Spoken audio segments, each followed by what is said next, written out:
please could you talk about the roots of the path, what traditions it comes from, and how you've pulled it together given the experience throughout your life?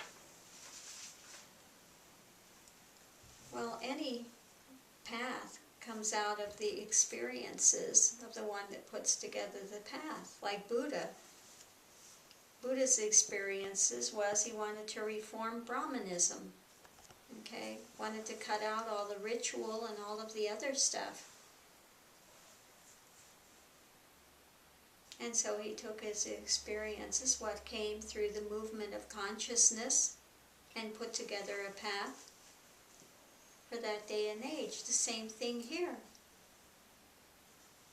The path comes out of the experiences and one's understanding of the psychology of the day and age.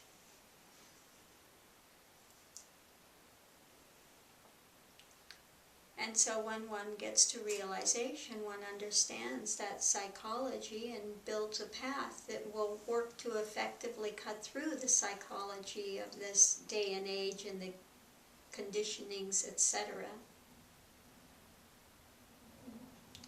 One learns within their own experience, within their own, what worked to cut through conditionings and what didn't. What were the blind alleys along the way.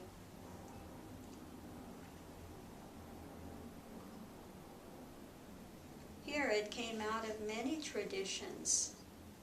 I've spoken before, I was in an esoteric Christian order. I've been in science of mind, Christian, I mean everything you can think of. I've explored at some time in this thing. I have path knowledge from past lifetimes of being a monk in tantric traditions and chod ceremony, chod and all of that. I have cognitions of that.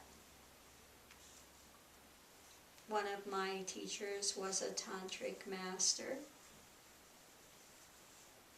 Went through Kundalini for 40 years, from start to end. Okay. Was in Hare Krishna, Krishna consciousness. Lived the ashram life. Lived the life of a sadhu in the hut. Sat with the dhuni. Learned about all the tradition. Okay.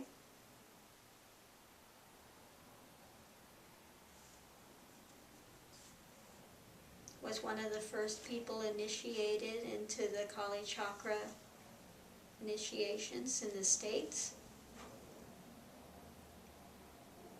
Took refuge in the Kaju, Buddhist Kaju. My Buddhist name is Karma Sonam Wangmo, which was given by the 16th Karmapa, which means she who dedicates all her benefit to the good of humanity.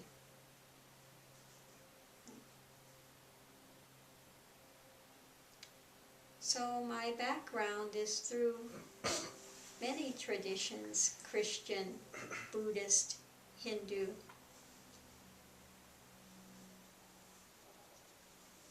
So one looks at all of the essence of the traditions and what it is that they are headed towards. And the path and the understanding of a path and how to put it together come out of the direct experience along the way. And from different cities that arise along the way, such as how to use mantras, how to put together mantras. Those things just happen to come. They come along the way, that's all.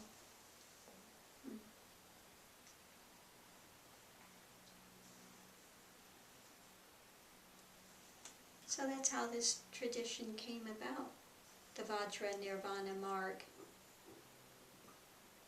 drawing from the wisdom of all of those. One can say this is really in flow with a Zen. One can say it's very much in flow with Mahamudra, except for we get mantras, we're not doing visualization. We cut out the visualization. We don't want to do visualization and developing mandalas, and then later you have to cut through it. Why to develop all those things? So the Buddhist path originated in India. Then it was taken to China, where it was fused with the Tao, the Taoist path. So other things came into that.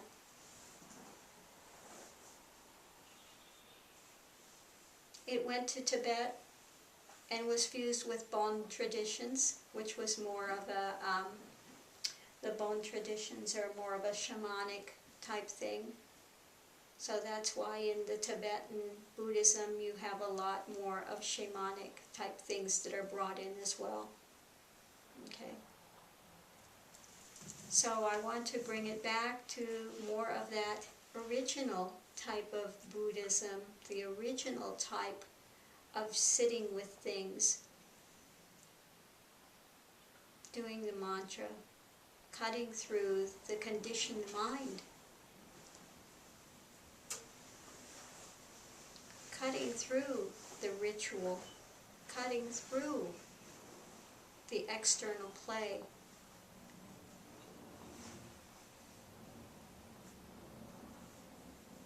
So one can say this is closer to the original Buddhism that took place, that cut through the Brahmanism and the ritual and all the sacrifice and all of that that was happening. Okay. But we very much recognize Kundalini and the energy that develops along the way. And we work with that. We work with that.